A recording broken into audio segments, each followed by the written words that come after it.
Let's talk about the stakeout that paid out. This is Matt Spare from Satellite Investigations. We're here with our next segment of Did You Know?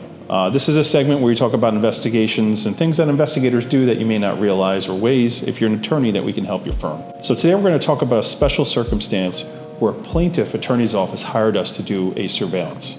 We had an individual who was crossing the street, and this individual actually was a model. And unfortunately, she got run over by one of these motorized scooters, somebody who was making a delivery. Police report was done.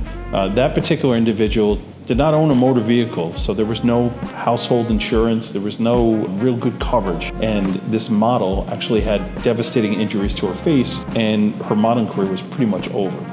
So I got contacted by the plaintiff attorney to do some investigative work on the case. They wanted us to try and figure out where this individual worked. Hopefully, by finding where they worked, they would have business insurance for that particular restaurant, and we'd be able to go forward. We were tasked with locating the individual. The individual left their house in the morning. They were on their way to work, driving this electric scooter. And when they got to the 59th Street Bridge, they got into the bike lane, and they continued on their pathway.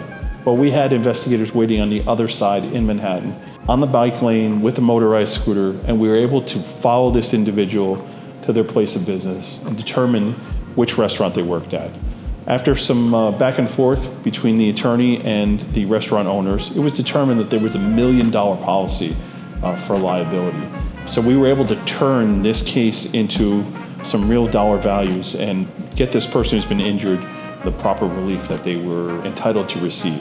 Do you have a tough case that needs forward thinking? This is like a good example of using forward thinking, having folks available on both sides of the bridge to follow this particular individual. Do you have somebody that thinks outside of the box when they do investigative work? If the answer is no, you should call us today. We were able to turn a simple claim into a high-value case by thinking outside the box. So that's my message today. Did you know that plaintiff investigators actually do surveillance work from time to time? Call us today, Satellite Investigations, www.satellitepi.com.